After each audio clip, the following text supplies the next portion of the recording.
नमस्कार. व्यासपीठावर उपस्थित सर्वच मान्यवर, खरं तर व्यासपीठासमोर देखील अनेक मान्यवर सगळेच जण बसलेत. आपल्या सगळ्यांचं मी या ठिकाणी मनापासून स्वागत करतो. आता मिलिंदजी कुलकर्णींनी सांगितलं तसं नामदार चंद्रकांत दादा काही क्षणात इथं पोहोचतील. त्यांचाच निरोप होता की तुम्ही काही विषय सुरू करा, म्हणून आपण कार्यक्रम सुरू केला आहे. आपण सगळेजण वेळेवर आलेलो आहोत आणि आपला शिरस्ता वेळेवर सुरू करण्याचा आहे, त्याप्रमाणे आपण आता सुरू करतोय. आजच्या या कार्यक्रमाला दादा तर येणारच आहेत, त्याच्यासोबत जी प्रमुख मंडळी या व्यासपीठावर आहेत त्यांचा मुद्दाम मी स्वागत करतो. विद्यावाचस्पती गुरुदेव शंकर अभ्यंकर या ठिकाणी उपस्थित आहेत. सविस्तर परिचय पुन्हा सत्काराच्या वेळी होणार आहे. माजी सनदी अधिकारी असलेले चाणक्य मंडलचं खूप मोठं काम करत असलेले आपण सगळे परिचित आहोत असे अविनाशजी धर्माधिकारी, ज्येष्ठ अभिनेते असलेले ज्यांनी आपल्या चतुरस्त्र व्यक्तिमत्वातनं अनेक भूमिका साकारल्या असे राहुलजी सोलापूरकर,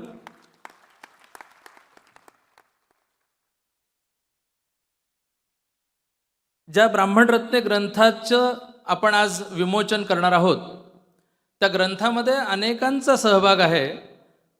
आणि या सहभागामध्ये आपल्या सगळ्यांना माहिती की ग्रंथ, एखादा प्रकल्प हा चांगल्या पाठबळाशिवाय पूर्ण होऊ शकत नाही. अशा पाठबळांमध्ये व्यासपीठावर देखील आणि समोर देखील जी मंडळी बसली आहेत त्यांच्यामधल्या आणि ज्यांचं महिला कर्तृत्व म्हणून अधिक टाळ्या मला असं वाटतं व्हायला हव्यात त्या सुप्रियाताई बडवे या ठिकाणी उपस्थित आहेत. सुप्रियाताई बडवे या बेलराईज इंडस्ट्रीजच्या संचालिका, पूर्वीचं बडवे इंजिनिअरिंग लिमिटेड, ज्या बडवे इंजिनिअरिंगचा आज भारतामध्ये माझं काही चुकत असेल तर 27 ठिकाणी मला असं वाटतं फॅक्टरीज आहेत आणि 5,000 कोटींचा व्यवसाय पूर्ण केलेला आहे. आपल्या सगळ्यांच्या आणि ज्या ब्राह्मण संस्थांच्या पाठीशी कायम उभ्या असतात अशा प्राध्यापिका मेधाताई कुलकर्णी,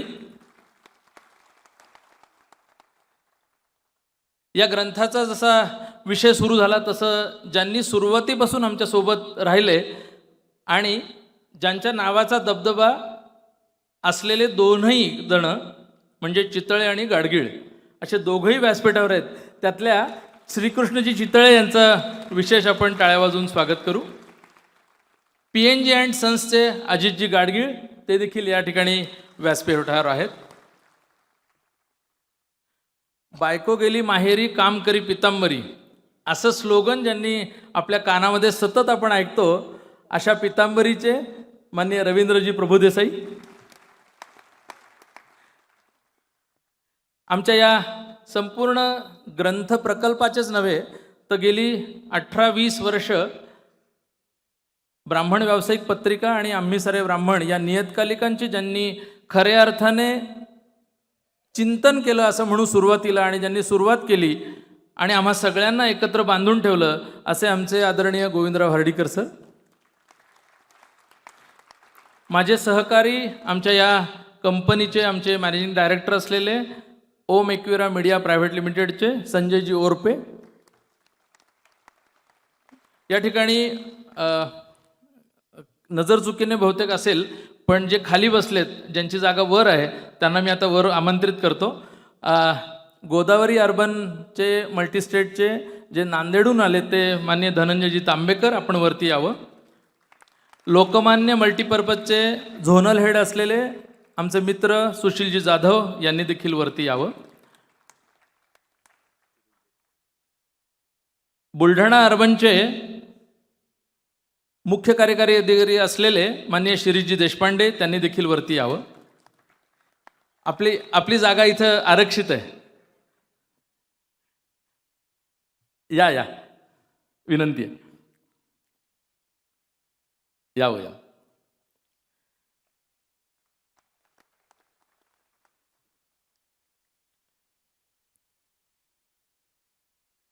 मी आता या तिघांबद्दलही थोडंसं मुद्दाम बोलणार आहे.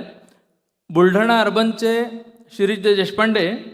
बुलढाणा अर्बन ही कोऑपरेटिव्हमधली बलाढ्य अशी संस्था आहे की ज्याचं आज 22,000 कोटींचा व्यवसाय पूर्ण झाला आहे. गोदावरी अर्बन हे पण असेच कोटीचे कोटी उड्डाणं असलेली सगळ्या संस्था आहेत आणि ज्या अतिशय चांगल्या पद्धतीने आणि ज्याचं नेतृत्व ब्राह्मण नेतृत्व करतो ह्याचा आम्हाला विशेष आनंद नक्की होईल. असे गोदावरी अर्बनचं त्यांचंही माझ्या माहितीप्रमाणे 8,000 कोटींचा व्यवसाय हा आता पूर्ण झाला आहे. लोकमान्याचा 11,000 कोटींचा व्यवसाय पूर्ण झाला आहे. माझे आकडे दुरुस्त करायला हरकत नाही. समोर कोणी बाकी बसलेलं नाही, आकडे मोठे वापरूया. या सगळ्यांचं मनापासून या ठिकाणी स्वागत करतो. आणि या स्वागतपर मनोगतामध्ये आपल्याही पैकी अनेक जण या ठिकाणी मान्यवर आहेत. त्याच्यामध्ये ज्यांचा विशेष नामोल्लेख केला पाहिजे असे लोकमान्य टिळकांची चौथी पिढी तितक्याच समर्थपणे चालवणारे शैलेशजी टिळक या ठिकाणी उपस्थित आहेत. अशीच बलाढ्य असलेली मोठी बँक TJSB सहकारी बँक, त्याचे अध्यक्ष माननीय शरदजी गांगल ते ठिकाणी या ठिकाणी उपस्थित आहेत. आमच्या या संपूर्ण संपादक मंडळाच्या कामामध्ये कायम सहभागी गेल्या काही वर्षांपासून असले माननीय डॉक्टर श्रीरामजी गीत या ठिकाणी उपस्थित आहेत. ज्येष्ठ निवेदककार सुधीरजी गाडगीळ या ठिकाणी उपस्थित आहेत. खास सिंगापूरहून आलेले हर्षवर्धनजी भावे या ठिकाणी उपस्थित आहेत.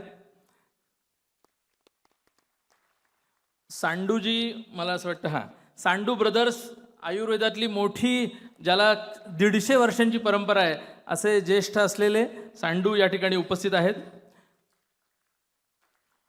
खूप नावं घेता येण्यासारखी अनिलजी गानू या ठिकाणी दिसत आहेत. ब्राह्मण संस्थांचे प्रतिनिधी आणि संघटनांचे पदाधिकारी या ठिकाणी मोठ्या प्रमाणावर आहेत.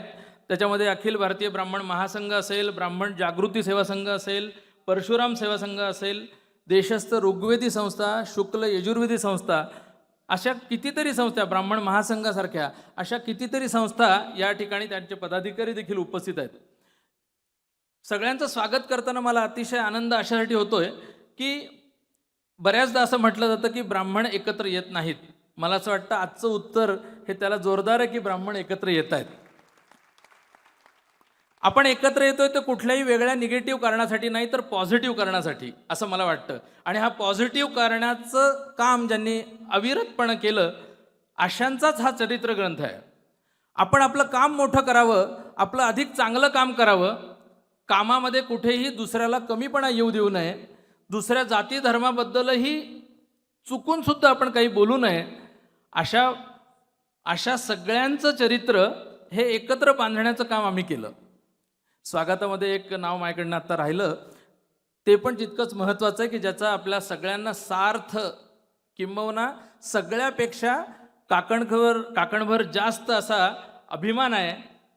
असे पेशवे घराण्याचे प्रतिनिधी देखील की ज्यांचा आपण या ठिकाणी सत्कार करणार आहोत. आपल्याला बाजीराव पेशव्यांचं नाव आपल्याला माहिती आहे. त्या पेशव्या घराण्यातल्या 10वी पिढी असलेल्या, माहेरवाशीण असलेल्या आदित्यताई आत्रे या ठिकाणी आहेत. पेशवे आणि टिळक या दोन्ही घराण्यांचा विशेष सत्कार आपण आज या मंचावर करणार आहोत. अशी खूपच मंडळी, माझ्याकडनं एखाद्याचं नाव राहू शकतं म्हणून मी जरा स्वागतपर मनोगत अधिक सविस्तरपणे करतोय.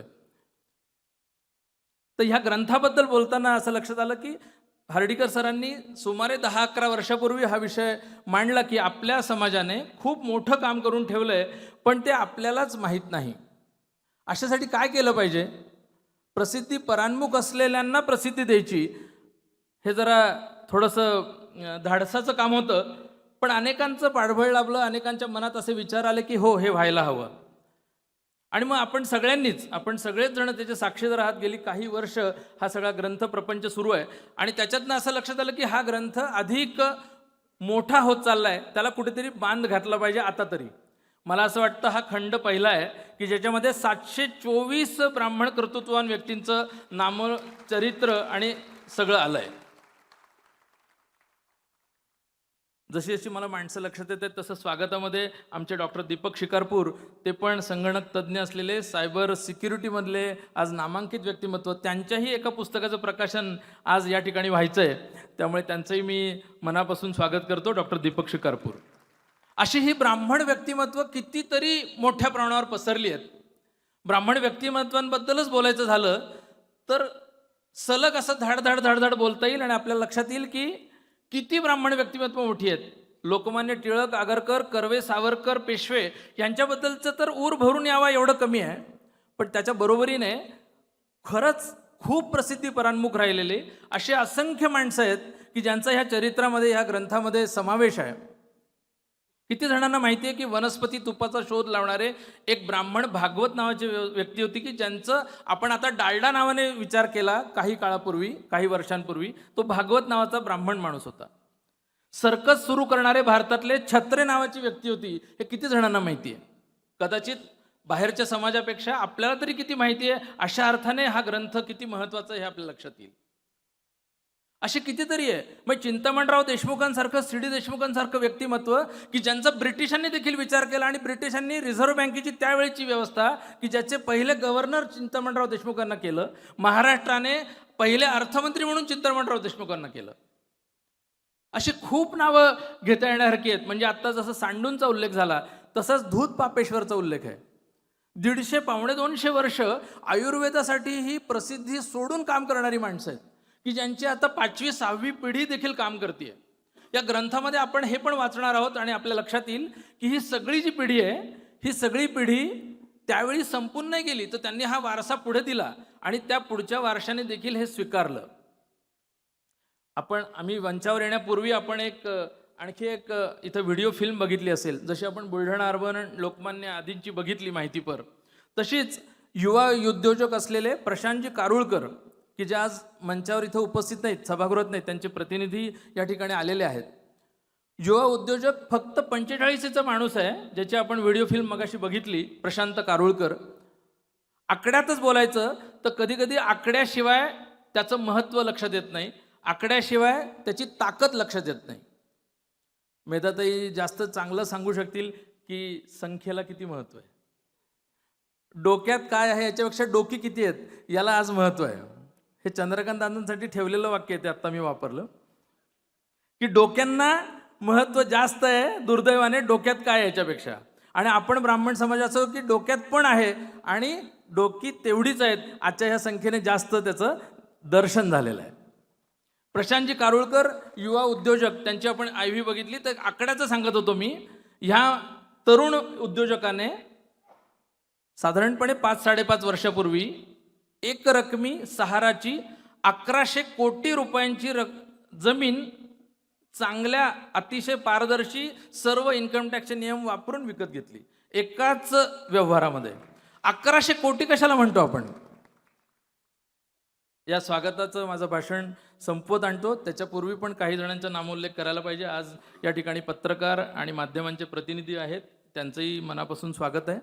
आमचे राष्ट्रसंचारचे बडवे सर या ठिकाणी आहेत, ते देखील आमच्यासोबत कायम आहेत. असे खूपच सगळ्यांचीच नावं घेता येत नाही आहेत, त्यामुळे कोणाचं नामोल्लेख राहिला. सूर्यकांतजी पाठक ग्राहक पेठेचे, असे सगळीच मंडळी आहेत. आमचे सुधीरजी पंडित, अशी खूप मंडळी आहेत ज्यांचे सगळ्यांचा नामोल्लेख आता करणं शक्य नाही. पण या सगळ्यांप्रती अतिशय कृतज्ञता व्यक्त करतो. आणि चंद्रकांत दादा आलेत, त्यांना मी घेऊन येतो. तोपर्यंत आपण पुढचा विषय सुरू करूया. धन्यवाद.